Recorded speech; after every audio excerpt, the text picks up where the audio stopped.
Mengapa sih kita itu kok tidak sampai-sampai kepada Allah? Kok tidak khusyuk-khusyuk? Ngoten ibaratnya. Nanti akan dijelaskan. Pertanyaan globalnya seperti itu. Mengapa kok kita lama sekali sudah ibadah kok tidak dekat pada Allah? Cirinya apa kok tidak dekat pada Allah? Lah sering lali Allah. Kalau orang sering lupa itu kan berarti tak cinta. Kalau tak cinta berarti tak dekat kan ngoten. Nek cinta mestinya nggih selalu ingat dan dekat. Bahkan ingatannya itu bisa melupakan sekelilingnya. Orang cinta kan ngoten. Nah, Astaghfirullah Rabbal Baraya. Bapak dan Ibu-ibu, saudara-saudari rahimakumullah. Alhamdulillahirabbil alamin. Malam hari ini kita bisa bersama-sama ngaji untuk meningkatkan kualitas dari kehambaan kita. Bahasa lainnya meningkatkan khusyuk, meningkatkan tawadhu, meningkatkan ikhlas. Kalau itu semua berjalan nanti insya Allah maka kehambaan kita akan menjadi lebih baik dan saat kita meninggal nanti kita betul-betul dalam keadaan yang muslim. Amin ya rabbal alamin. Shalawat serta salam semoga tetap terlimpahkan kepada Nabi Muhammad Sallallahu Alaihi Wasallam. Malam hari ini kita sampai pada al-hikmatu at-tasi'atu wasitun, hikmah yang ke-69. Yang ke-68 kemarin kita bersama-sama mempelajari bahwasanya kita harus mentekadkan dalam hati kita bahwa segala perbuatan kita, amal ibadah kita, keistimewaan yang diberikan Allah kepada kita, kepekaan kita, kita lebih bisa musyahadah atau bahkan sampai pada ma'rifat billah, itu semuanya adalah anugerah Allah Subhanahu wa taala. Itu adalah fadilah dan rahmat dari Allah. Bahkan Allah memerintahkan kita untuk bergembira. Bergembiranya karena kita ditolong dengan fadilah dan rahmat Allah. Bukan gembira kita mampu. Diri kita mampu lah niku mendaku namanya. Semuanya kita akhiri dengan alhamdulillah, masya Allah, la quwata illa billah. Nah, seperti itu ditekadkan.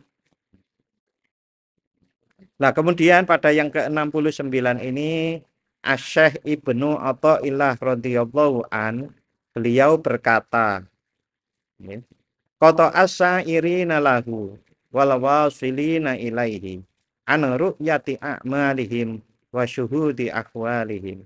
Amma sa'iruna fari annahum lam yatahaqqaqu sidqa ma'allahi fiha wa ammal wasiluna fali annahu ghayyabahum bisyuhudihi anha. Ya. Pak, bacanya kok tidak pakai tajwid? Ya, beda dengan baca Al-Qur'an.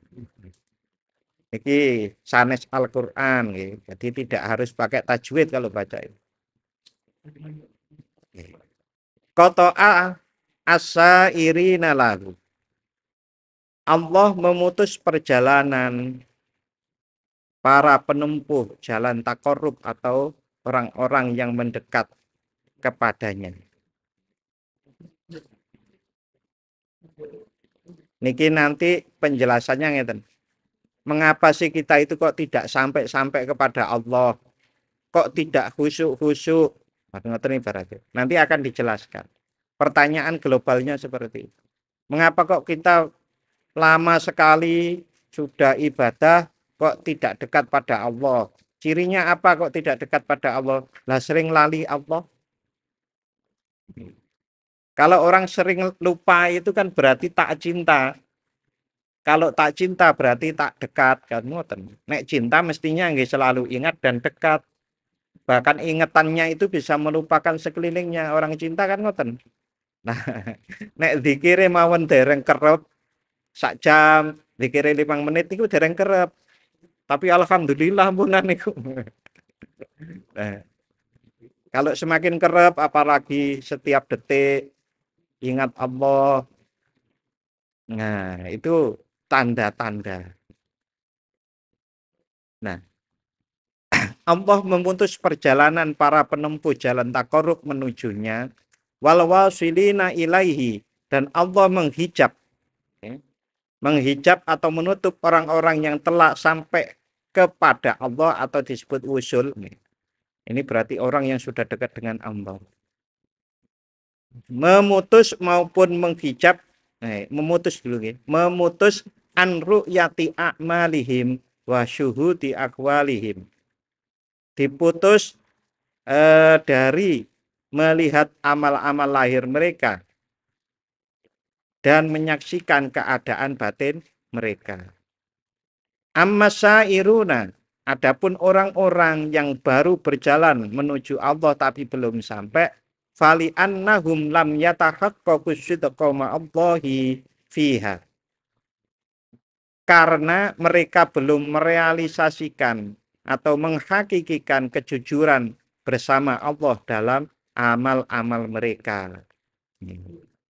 Ya, nanti dijelaskan lebih lanjut bocorannya diantaranya kalau sholat masih belum ingat Allah niku, diantaranya gitu. Adapun wa ammal wasiluna, sedangkan orang-orang yang telah wusul atau sampai kepada Allah, fali annahu ghayyabahum bisyuhudihi anha. Allah menyibukkan mereka dengan penyaksian terhadapnya hingga tidak lagi memperhatikan amal-amal itu. Yang penting Gusti Allah. Yang paling penting Allah ridho mboten. Oleh karenanya tanda-tanda orang yang diridhoi oleh Allah, yang dekat kepada Allah, di antaranya zikirnya kerep. Zikir yang kerep itu akan menghasilkan tatmainnul qulub. Hatinya menjadi tenang, hatinya menjadi damai. Nah, kalau sering marah berarti menunjukkan hatinya belum damai. Apalagi kalau sering marah-marah, ya berarti jiwanya masih sangat belum damai. Apalagi kok kemudian korupsi, nyuri, bohong, menjilat, sombong. Nah, niku jauh sekali. Niku karena setiap yang saya sebut kotoran-kotoran hati itu pasti membuat hati tidak tenang, Bapak dan Ibu-ibu. Sombong itu membuat hati nggak tenang. Orang ujub, bangga diri itu membuat hati nggak tenang. Orang mencuri, apalagi nengok kanan, ono polisi rak ya. Nengok kiri, ono polisi orang ya, nopo bisa tenang hatinya. Orang korupsi juga begitu. Ya, hatinya nggak bisa tenang. Nih. Jadi tidak hanya sekedar zikir, tapi zikir yang menghasilkan kedamaian atau ketenangan hati. Yang ketenangan hati itu tercermin di dalam perbuatan sehari-hari. Tidak melakukan hal-hal yang tadi, yang jelek-jelek itu. Karena hal-hal yang jelek pasti akan menghasilkan kegelisahan. Artinya ada pertentangan. Jelek itu menimbulkan kegelisahan, kebaikan memunculkan kedamaian, ketenangan jiwa. Jadi kalau ada pertanyaan, Pak, saya itu zikirnya sudah ribuan loh Pak. Saya hitung zikirnya itu sekitar setengah jam sampai 1 jam tiap hari. Tapi kok hatinya masih sering kemerungsung. Berarti zikirnya itu kemungkinan masih belum zikir yang hudur, zikir yang ghaibah belum, tapi masih zikir yang ghaflah. Yakdo aja mungkin belum. Nah, apa zikir ma'al ghaflah, zikir ma'al yakdo, zikir ma'al hudur, maupun zikir ma'al ghaibah, dilihat lagi pada hikmah yang ke-9. Ke-40-an, sekitar 42 atau 40. Nah, bagaimana cara meningkatkan hal-hal seperti itu? Dilatih. Saya kan sudah pernah mencontohkan membarengkan zikir dengan pergerakan nafas. La ilaha illallahnya dimaknani yang lebih dalam. Dulu saya juga pernah menyampaikan la ilaha illallah itu maknanya mulai tidak ada yang pantas disembah kecuali Allah. Tidak ada tujuan kecuali Allah.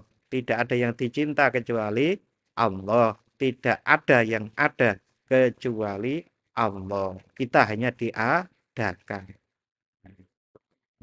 Jadi terap-terapan. Jadi kalau tujuan kita hidup di dunia ini masih belum, ya, tadi kan tidak ada tujuan kecuali Allah. Kok tujuan kita itu masih memperturutkan kesenangan-kesenangan saja, berarti bukan kepada Allah toh. Berarti la ilaha illallah belum sampai situ.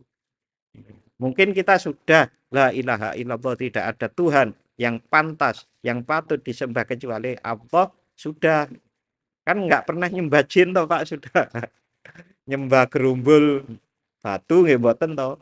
Mboten enten toh sakniki. Kita kan sudah nggak begitu. Tapi apakah tujuan hidup kita itu hanya kepada Allah, hanya untuk Allah?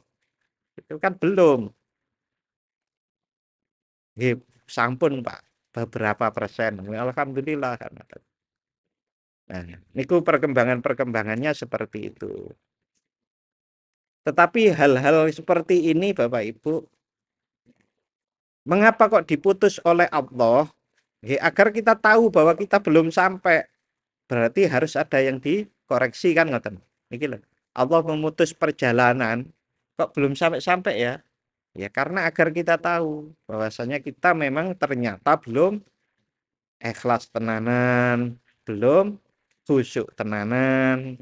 Ya, kayak gitu. Masa mau dikatrol kayak di sekolah nilainya 6 karena semua harus lulus. Nanti kepala sekolahnya yang dimarahi kepala dinas, semua dinaikkan nilainya. Nggak bisa yang kalau model seperti ini. Perjalanan menuju Allah itu nggak ada.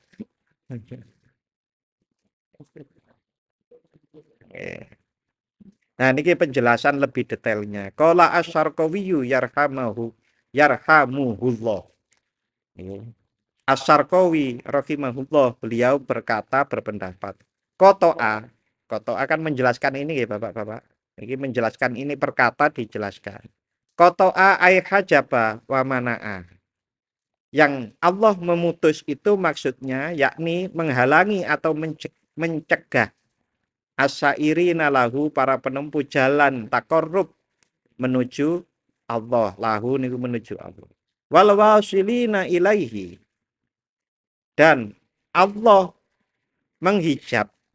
Hajabah ini tadi kita ambil menghijab. Kalau yang kotoa memutus itu mencegah. Dan Allah menghijab. Mana tadi? Wal wasilina ilaihi an ru'yati a'malihim, menghijab atau menutup orang-orang yang telah sampai atau usul kepadanya al-zahiriyati, dari amal-amal yang lahir.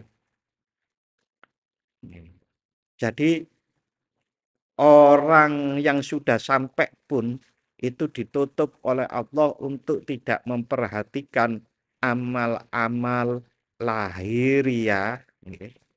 Amal-amal lahiriah kok nggak diperhatikan itu maksudnya apa? Karena kalau memperhatikan amal lali Gusti Allah. Ngoten lho, Pak.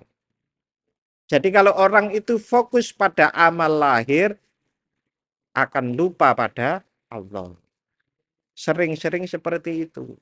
Jenengan kalau pas sholat Allahu Akbar, rokku wis pas urung ya.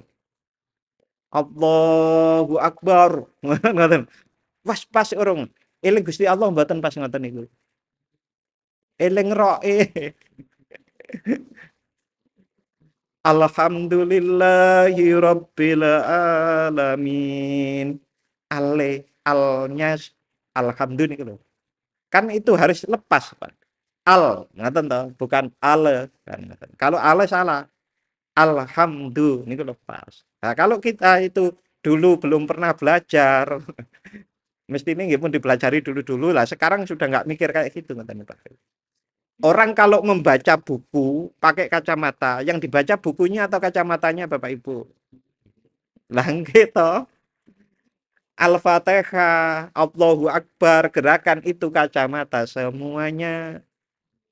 Kita menyembah Allah, itu Bapak. Tapi bukannya kacamatanya nggak dipakai. Kalau kacamatanya nggak dipakai, nggak bisa baca bu.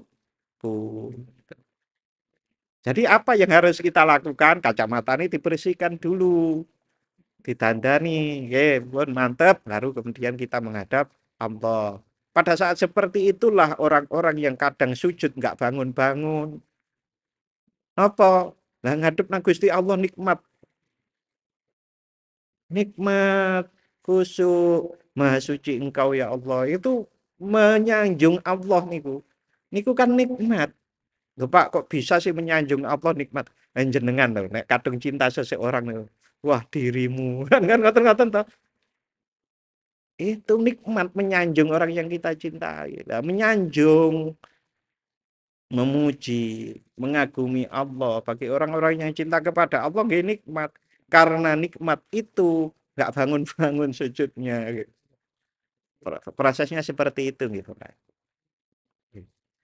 Wa syuhudi ahwalihim al-qalbiyati, dan juga menutup dari amal-amal mereka dan menyaksikan keadaan batin mereka. Jadi keadaan batinnya juga ditutup oleh Allah. Nah, pripun Pak niku? Yang dilihat, yang dipandang, yang disaksikan hanya Allah.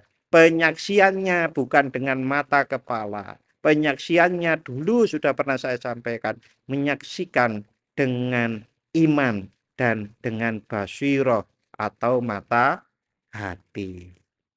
Makanya kalau orang mau mendekatkan diri kepada Allah niku yang dibersihkan hatinya, riak, sombong, ujub, syirik, niku sing karena apa ya di situ mata batinnya.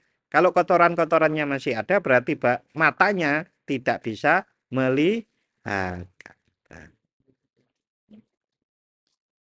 Bapak Ibu, jenengan yakin kalau Allah itu ada? Yakin toh Bapak Ibu? Yakin. Itu termasuk mata hati, iman kita. Cuma bagi orang-orang yang sudah dalam, keimanannya itu kan sudah sampai yang disebut, yang terkenal sebutannya kan hakul yakin nih kalau Bapak Ibu. Ilustrasinya kemarin-kemarin saya juga pernah cerita orang yang sudah pernah mati suri mau dibawa ke neraka bapaknya terus dibalik ke nang dunya malih. Niku kan wedi tenan toh Bapak Ibu. Lah mirip seperti ini ku fakul yakin. Nah, orang-orang yang nggak pernah mati suri seperti kita niku, pengalaman seperti itu bisa dilalui melalui mata batin hasil dari zikir, dari membersihkan hati kita. Zikir yang menghasilkan ketentraman jiwa sehingga kalau sudah tentram kemudian tidak berbuat maksiat dan seterusnya tadi, mata batinnya akan melihat. Mata batinnya melihat, ya mirip orang mati suri. Orang Jawa bilangnya mati sak jroning urip. Ngoten maksudnya. Jadi wong Jawa niku dulu kayaknya cuma seperti itu ya, mati sak jroning. Jan-jane karena paham hal-hal seperti ini, Bapak. Mereka dulu nggih ngaji seperti ini. Wong sumbernya juga Al-Qur'an, hadis sami. Lakin nasababa, kalau dibaca lakin asababu. Nah, lakin nasababa fil kita ifataini andzalika mukhtalifun. Namun sebab pemutusan bagi kedua kelompok ini berbeda. Ya jelas beda, yang satu baru menuju Allah tapi terhenti. Itu kebanyakan orang seperti itu. Ada orang niku mau menuju Allah oleh sidik berhenti gitu. Oleh agak banyak berhenti lah. Itu nanti disampaikan sebab-sebabnya di sini. Niki lebih enak napa malah lebih bingung ini. Nah, niki saya coba ini tadi. Rodok nganggur ngentekke udut karo mewarnai ini. Jadi amasa iruna niki kuning mriki. Padalika niki ijo niki. Nah, niki putih. Tapi lama sedihnya. Amasa iruna. Adapun para penempuh jalan yang lagi berjalan, fali annahum lam yatahaqqaqu sidqa ma'allahi fiha. Karena mereka belum merealisasikan atau menyatakan hakikat kejujuran bersama Allah dalam amal-amal mereka. Hakikat kejujuran bersama Allah, kalau sholat Allahnya ingat Allah, Bapak Ibu. Jadi hatinya kita bawa untuk mengingat Allah. Kalau bersama Allah berarti kita sholatnya lillahi ta'ala, bukan sholat bersama nuwun sewu nggih. Sholat duka, tapi bersama nopo? Bersama pajiru. Sergep sholat duka, krono pingin pajiru. Kira-kira sholat ini lho khusyuknya dengan orang yang betul-betul lillahi ta'ala tadi. Beda lagi Bapak Ibu. Insya Allah beda. Kok ngertos Pak Lukman pun pernah ngerasake. Wadzalika li ru'yatihim nuqson bi adami khuduri qulubihim ma'allahi hala fi'liha. Sebab mereka melihat adanya kekurangan amal-amal itu karena hati mereka tidak hadir bersama Allah ketika melaksanakannya. Jadi hati mereka tidak hadir bersama Allah ketika melaksanakan. Kalau Allah selalu Bapak Ibu, Allah itu ya bersama kita gitu. Jangan bayangkan fisik ya. Yang sering melupakan Allah itu kita. Allah nggak pernah melupakan kita. Makanya bahasanya di sini, karena hati mereka tidak hadir bersama Allah ketika melaksanakannya. Ya Bapak-bapak dan saudara-saudari rahimakumullah, Imam Ghazali niku pernah membahas tentang khusyuk. Khusyuk sholat itu mempunyai 6 aspek. Masih ingat Bapak Ibu? Pun kula ulang-ulang ben eling. Khusyuk niku mempunyai 6 aspek. Yang pertama, hudurul qalbi. Kalau orang mau khusyuk harus belajar hudurul qalbi. Hatinya dihadirkan. Sehingga enten orang latihan kemana bapak tasbih itu kan dalam rangka untuk selalu hatinya hadir. Karepe ngoten. Enten sing bawa cetek-cetek niku gawa wae ben eling. Nah, jane mboten nggawa napa-napa nggih tangan kita nggih saged to, Pak. Kita kan diajarkan kalau subhanallah, subhanallah kan pakai tangan. Nah, udah kemana-mana tangannya yang digerakkan untuk selalu ingat pada Allah. Kan ngoten. Nah, itu latihannya agar kita bisa menghadirkan hati kita pada saat sholat. Kemudian, yang kedua, aspek khusyuk yang kedua itu adalah at-tafahum. At-tafahum niku paham. Apa yang kita lakukan dengan bacaan dan perbuatan kita paham. Mulai bismillahirrahmanirrahim dipahami dan seterusnya sampai assalamualaikum. Dulu sekali saya pernah nyampaikan, janjanin jenengan kalau habis sholat assalamualaikum niku nyalami sinten. Kita itu menyalami, ya, ada ahli tafsir yang bilang kita menyalami malaikat yang ada di kanan, malaikat ada yang di kiri. Tapi kalau dipahami jenengkan hubungkan dengan risalah kenabian atau diutusnya Nabi Muhammad Shallallahu Alaihi Wasallam, Allah berfirman, A'udzubillahi minasyaitonirrajim. Bismillahirrahmanirrahim. Wa ma arsalnaka illa rahmatal lil alamin. Dan tidak kami utus engkau Muhammad kecuali untuk menjadi rahmat bagi semesta alam. Salam niku kan mengharapkan semuanya itu dalam keadaan selamat. Jadi kita ke kanan ke kiri itu nek habis sholat itu akan menjadi orang yang mengharapkan kebaikan bagi seluruh alam semesta. Mengharapkan dan dilakukan.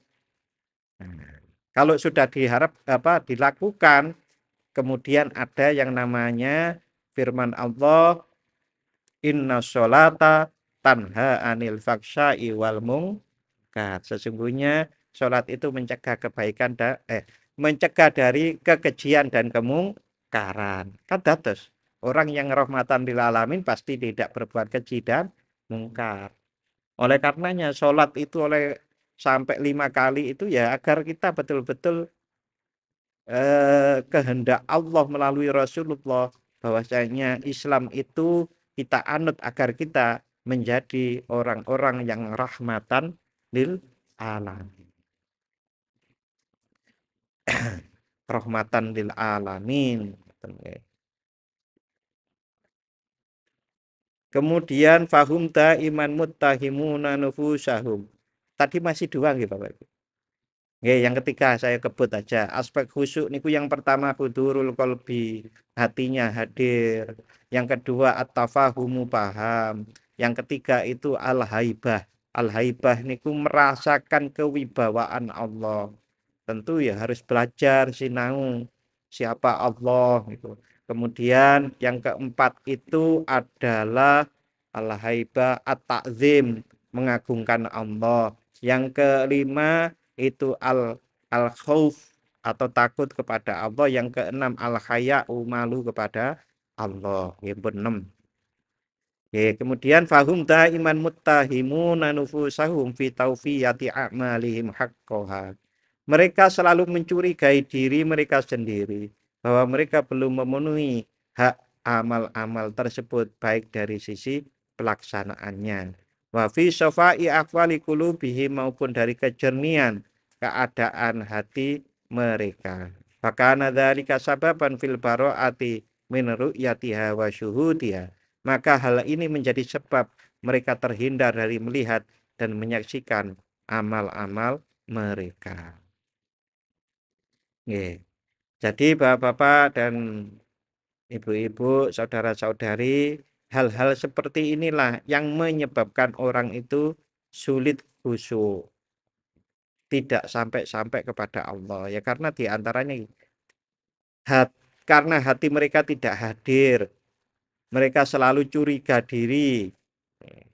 Iki wis diterima ora, wis diterima ora.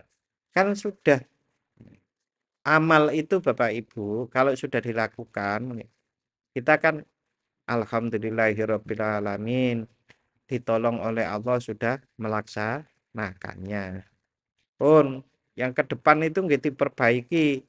Diperbaiki tadi itu hadir hatinya dilakukan sebaik-baiknya.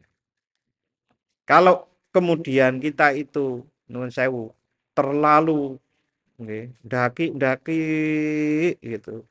Itu ya terhadap amal kita niku lahirnya itu kayak apa gitu tadi itu. Maka kita itu akan menjadi ketakutan. Takut-takut kalau amal kita tidak diterima oleh Allah. Nah, kalau jatuh sedikit saja, kita jadinya mengandalkan amal, bukan mengandalkan Allah, mengandalkan rahmat Allah. Karena kita niku sulit gitu. Sulit untuk memenuhi yang detail-detail kayak gitu itu. Ampun, langsung kita itu berharap agar Allah menerimanya. Lah saat seperti itu kita itu namanya bergantung, berharap kepada Allah. Ini lebih baik daripada apalagi kok sampai tukaran gara-gara aktivitas fisik ibadah. Weh, kalau sholat itu kakinya disambung ke sama kanan kirinya sampai tukaran umpamanya. Nah, itu aja kok ribet. Tapi memang mereka baru berjalan sampai situ silakan. Kalau kita pun sepuh-sepuh pun beda lah yang dibahas.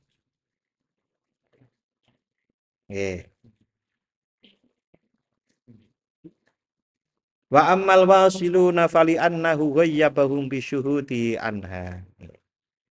Adapun orang-orang yang telah sampai atau wusul sangat dekat kepada Allah, aili annahum nasabuha ilaihi tabarruan min haulihim wa quwwatihim. Karena Allah menyibukkan mereka dengan penyaksian terhadapnya hingga tidak memperhatikan amal-amal tersebut. Oke, Bapak-bapak, niki bukan meremehkan aktivitas fisik pada waktu sholat, bukan. tetapi niku sudah selesai.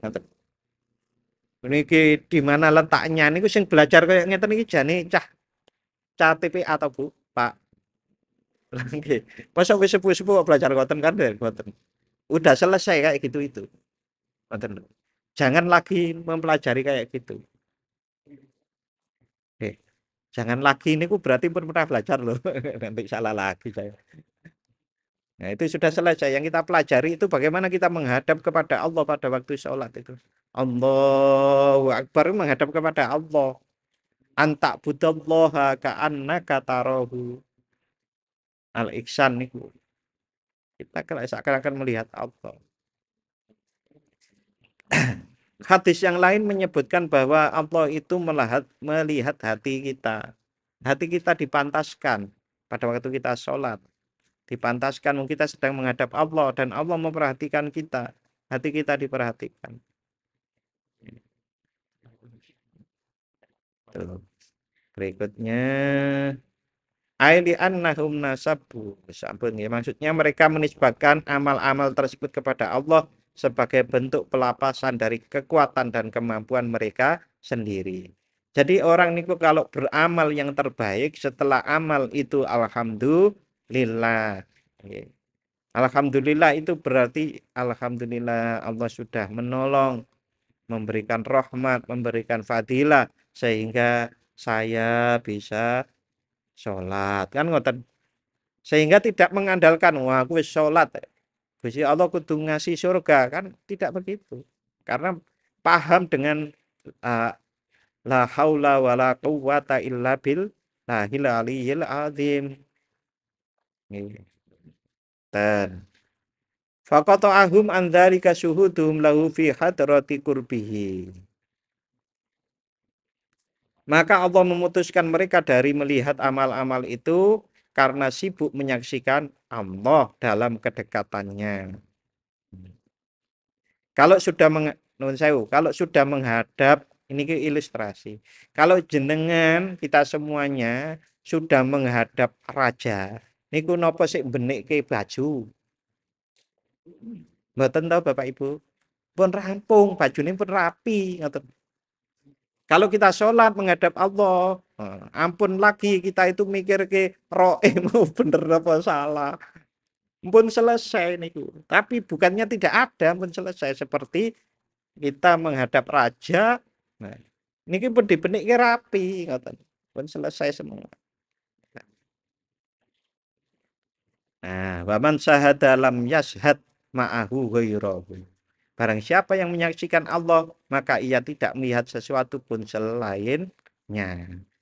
Saya berkali-kali nyontohkan, wanita bangsawan di hadapan Nabi Yusuf langsung terpesona sampai tangannya diketok niku mboten krasa.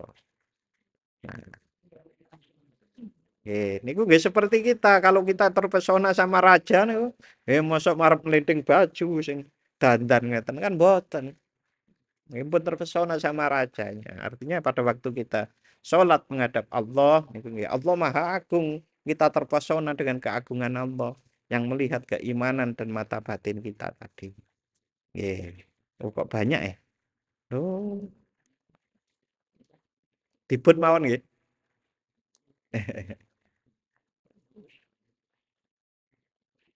Waqat asbaghallahu ni'mata 'alal fariqaini.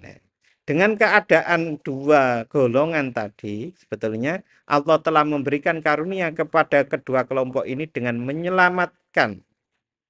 Haitsu afahum minat ta'alluqi bi a'malihim wa aqwalihim.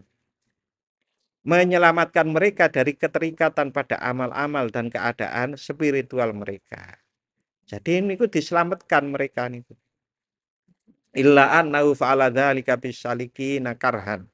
Namun hal ini dilakukan kepada para penempuh jalan yang baru menempuh jalan dengan paksaan atau karhan. Wabil wasilina tau'an. Sedangkan kepada orang-orang yang telah sampai dengan kerelaan mereka atau tau'an. Wala syakka anna hadzal maqam arqa minal awal.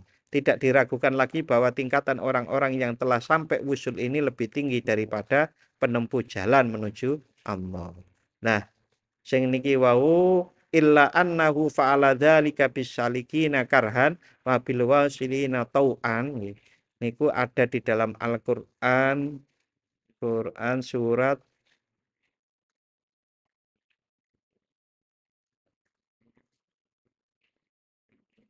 Ar-Ra'd 15.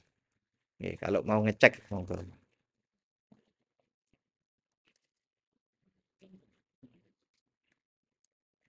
Waqat asbagha sampun niki wae. Walihada lamma sa'alal wasitiyu. Nah, niki diberikan contoh sama penulis kitabnya. Walihada lamma sa'alal wasitiyu ashaba Abi Usman. Oleh sebab itu ketika Al-Wasiti beliau wafat 280 Hijriah. Berarti sebelum tahun 1000 niki. Bertanya kepada murid-murid Abu Usman, "Bimadza kana ya'murukum syaikhukum?" Dengan apa guru kalian memerintah kalian? Diajari apa ya karo gurumu? Nah, Al-Wasiti niku tanya pada murid-muridnya Abi Usman. Faqalu, murid-murid Abu Usman menjawab, "Kana ya'muruna bil tizami ta'at wa ru'yati taqsiri fiha." Ia memerintahkan kami untuk berkomitmen pada ketaatan dan menyadari kekurangan dalam pelaksanaannya. Qala. Nah, dikomentari sama Al-Wasiti. Qala lahum. Al-Wasiti menjawab kepada murid-murid Abu Usman tadi. Amarakum bil majusiyati al-mahdhah. Ia telah memerintahkan kalian pada sesuatu yang menyerupai ajaran Majusi yang murni. Heran gitu Bapak Ibu. Masa diperintah untuk berkomitmen dalam ketaatan dan menyadari kekurangan dan pelaksanaannya. Masa dikomentari kok kayak Majusi? Kan ngoten. Nggih, niki jawabannya. Wa halla amarakum bil ghaibati anha bisyuhudi mangsyi'aha wa majraiha. Mengapa ia tidak memerintahkan kalian untuk tidak memperhatikan amal-amal itu dengan menyaksikan zat yang menciptakan dan memberlakukannya. Itu yang saya sampaikan tadi. Nek pas sholat sampun. Kalau mau baca kacamatanya dipakai, baca bukunya.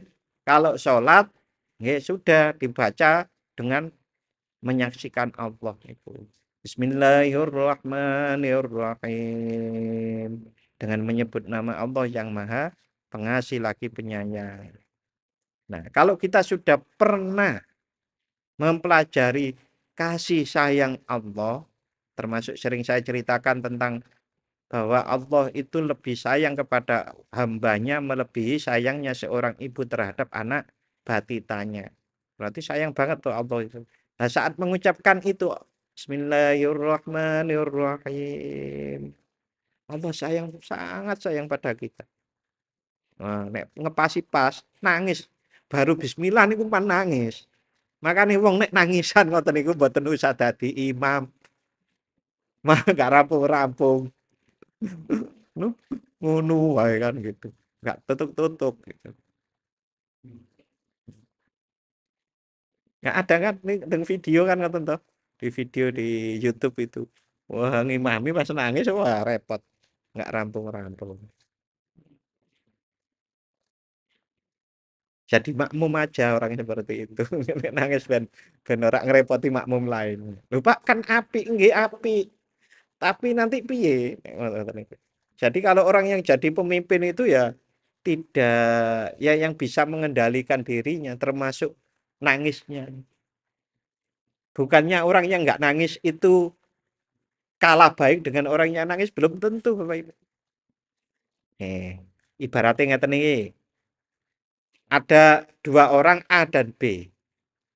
Niku ketemu di pantai.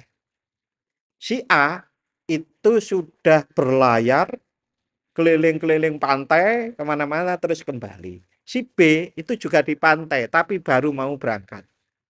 Sami-sami di pantainya toh. Tapi yang satu sudah melalang buana, yang satu sudah makrifat, sudah paham gitu.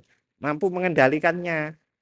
Nah, yang nangis itu bisa jadi belum baru sampai situ tadi sehingga belum mampu mengendalikan. Jadi jenengan gitu kalau melihat orang kok nggak tahu nangis ya, pikir nggak tahu nangis atau nggak tahu nangis, ya belum tentu. Jangan-jangan dia sudah mengarungi lautan kemakrifatan. Nah, yang paling enak kan ngoten. Kita melihat orang lain itu ngoten. Ya, dia sudah mengarungi lautan kan ngoten. Sehingga kita tidak suudzon. Yuridu bidzalika tarqiyya himmatihim ila maqamil irfan. Ia bermaksud mendorong mereka, mendorong murid-muridnya Abu Sopong, Abu Usman, mendorong mereka untuk meningkatkan cita atau keinginan kuat mereka ke tingkatan makrifat atau pengetahuan yang mendalam tentang Allah. La tahqira ma hum alaihi, bukan untuk merendahkan apa yang mereka lakukan. Fa innahu minal ihsan, karena itu tetap termasuk dalam kategori ihsan. Jadi niki pun apik Bapak Ibu. Komitmen pada ketaatan dan menyadari kekurangan dalam pelaksanaannya ini pun apik. Nggih. Tapi kalau mau ditingkatkan, tingkatnya ke sini tadi. Orang sergap jamaah, orang sergap jamaah apalagi di depan sendiri. Nih, nang burine imam tiap jamaah. Niku sae. Nah, kalau sudah seperti itu peningkatannya kemana? Peningkatannya ke musyahadah tadi, menyaksikan Allah sebagaimana yang disarankan oleh Al-Wasiti ini. Jadi apa yang disarankan? Memerintahkan kalian tidak memperhatikan amal itu dengan menyaksikan zat. Tadi sudah saya jelaskan ilustrasinya pakai Nabi Yusuf dan wanita bangsawan dan seterusnya tadi. Alhamdulillah rampung. Oke. Jadi Bapak Ibu, niki penjelasan kelanjutannya. Ini termasuk yang tadi terkait dengan eh, tau'an wa karhan nih kan. Ar-Ra'du 15. Saya ingin menyampaikan ini sebetulnya tadi. Tapi pun dalu ya Bapak Ibu nggih. Niki salah satu ulama yang lain tapi dalam kitab yang lain nggih. Kitab yang lain menyebutkan begini. Syekh Nahrujuri. Nahjuriyu radhiyallahu taala anhu berkata, salah satu tanda seseorang yang diurus oleh Allah dalam segala keadaannya adalah ia merasa amal ibadahnya penuh kekurangan, zikirnya lalai, kejujurannya tidak sempurna, jihadnya lemah, dan perhatian dalam kefakirannya sedikit. Maka seluruh keadaannya dianggap tidak memuaskan, sehingga ia semakin merasa membutuhkan Allah dalam tujuan dan perjalanan spiritualnya, hingga ia benar-benar fana atau lenyap dari selain Allah. Oke. Jadi perjalanan orang niku Bapak Ibu kalau mau mendekatkan diri pada Allah, yang pertama niku deklarasi niat tenanan, kemudian sungguh-sungguh ngelakoni. Kalau sudah sungguh-sungguh ngelakoni akan dicoba oleh Allah. Kalau berhasil dari cobaan dari Allah, nanti akan diberi yang seperti ini di antaranya. Yang diberi seperti ini itu apa? Agar tidak mengandalkan amal, maka dia rasanya amalnya enggak keliru aja. Tapi bukan keliru, Bapak Ibu. Tapi rasanya niku kurang keliru sehingga ya Allah terimalah. Jadi berharapnya pada Allah, tidak mengandalkan amalnya lagi. Nah, niku menurut An-Nahrojuriyu. Ini menurut Syekh Abu Amr Ismail bin Najib, ia berkata, la yasfu li ahadin qadamun fil ubudiyah.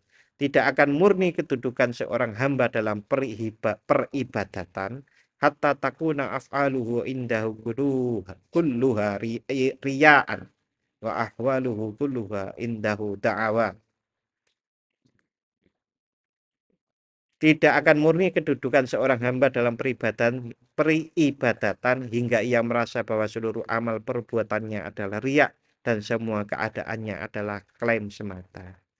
Niki menceritakan kondisi batin seseorang pada waktu mendekatkan diri pada Allah. Karena kalau sudah merasa seperti ini, maka yang ada niku ibaratnya gandolan erat ngandalkan Gusti Allah. Ya Allah, Allah.